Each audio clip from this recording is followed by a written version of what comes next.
Hello, welcome to this lesson on economic self adjustment.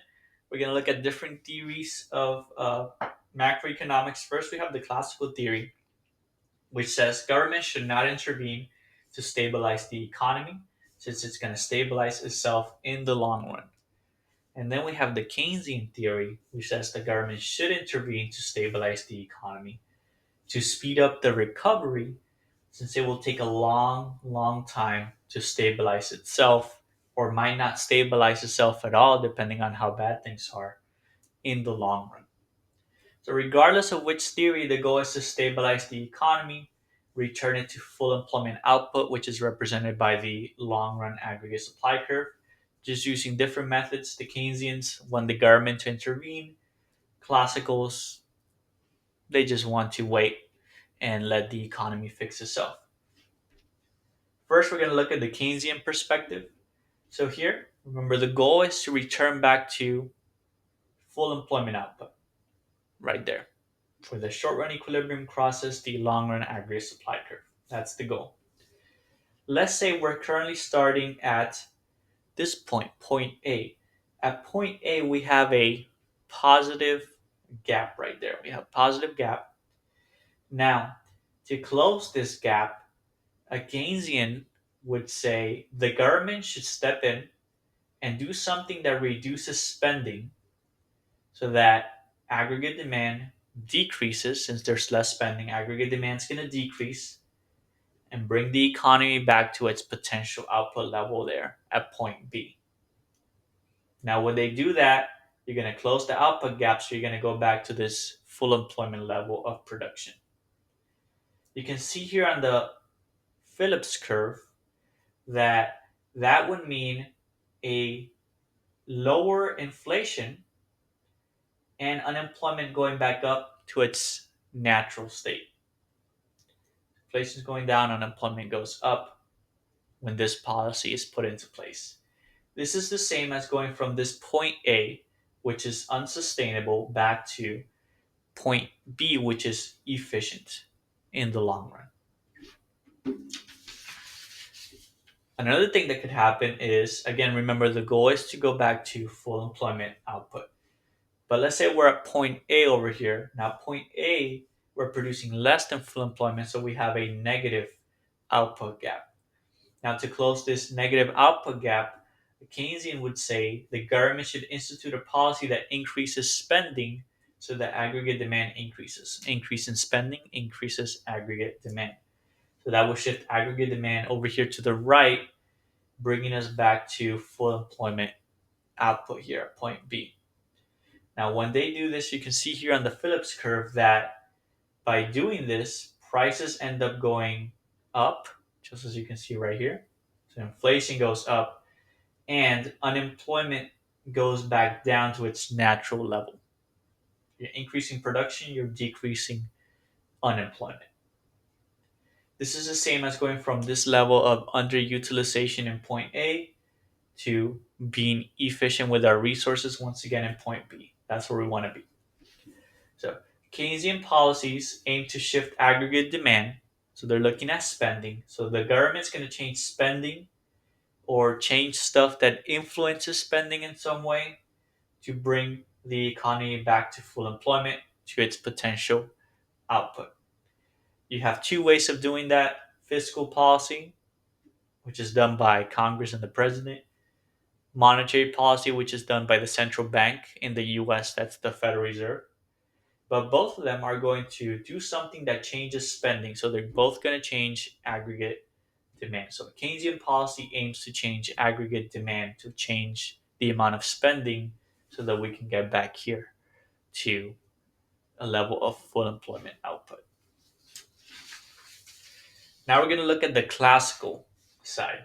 So the goal is still the same. You still want to go back to a level of full employment output, but the method is a little bit different. So here, let's say we're starting at point A. So at point A, we have a positive output gap. Now, the classical economists, they're not going to ask the government to step in. They do not need or want government involvement. So they say the economy will naturally self adjust back to full employment, back to long run aggregate supply, given enough time. So you just gotta wait a while. Given enough time, it's gonna go back. This is because resource prices are flexible and can change in the long run. So this is how it's gonna look like. If there's a lot of inflation, you have this inflationary gap right there. In the long run, since people see that prices are high, they're gonna ask for a higher wage. And when they ask for higher wages, that's going to make resource costs like labor costs increase. And when resource costs increases, you're going to be able to produce less. So the short run aggregate supply curve is going to shift to the left right here until it reaches back to a full employment level of production there at point B. Now you can see this also happening here on the Phillips curve because we're decreasing GDP, we're increasing unemployment, but since we have less production, prices are also going up. So you have an increase in inflation and unemployment at the same time. That's going to cause the short run Phillips curve here to shift to the right, bringing you from point A over here to point B back at the natural level of unemployment, the natural rate of unemployment with a higher inflation. See here on the production possibilities curve, that's the same as going from point A, which is unsustainable, back to point B, which is again efficient level of production. Another example here again. So the goal is once again to return to full employment output. But now we're starting at point A here. We have a negative gap because we're less than full employment. And again, the classical idea is we don't need government involvement. The economy will naturally self adjust back to full employment given enough time on its own. This is because, again, resource prices are flexible and can change in the long run. So here's how it looks like.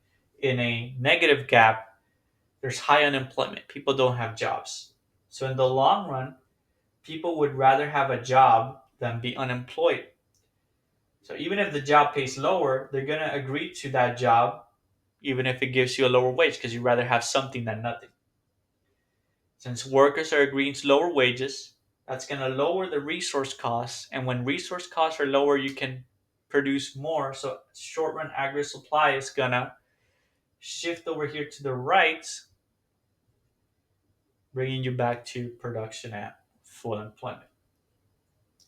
Since you're producing more, unemployment's decreasing. And since you're producing more, prices are also decreasing. So you have a decrease in inflation and unemployment right here on the Phillips curve. And that's shown by a left shift of the short run Phillips curve until it returns back to this level of the natural rate of unemployment with a lower inflation. On the production possibilities curve, this is the same as going from this level of point A of underutilizing your workers where they're unemployed back to point B where you're being efficient again. You're at the economy's natural, efficient level of production at full employment. So remember the classical approach, you're not looking for any government intervention, and it's going to shift the aggregate supply, the short run aggregate supply curve. Resource costs will adjust in the long run, closing output gaps through short run aggregate supply. So that's different than the Keynesians, which were aggregate demand.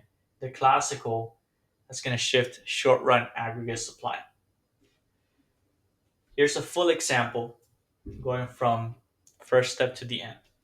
So let's say that we're starting here at full employment and consumer spending increases. When there's more spending, that's going to cause aggregate demand to shift to the right. That causes the price level and real GDP to both go up. Now, if we're looking at the classical approach in the long run, well, in the long run, since prices are higher and resources are flexible, workers are going to ask for a higher wage, which is then going to increase resource costs and shift short run aggregate supply curve to the left until you get back to this level of production at full employment. Now, what happened in the long run is that prices went up and then it went up again. So we know the price level for sure went up due to this.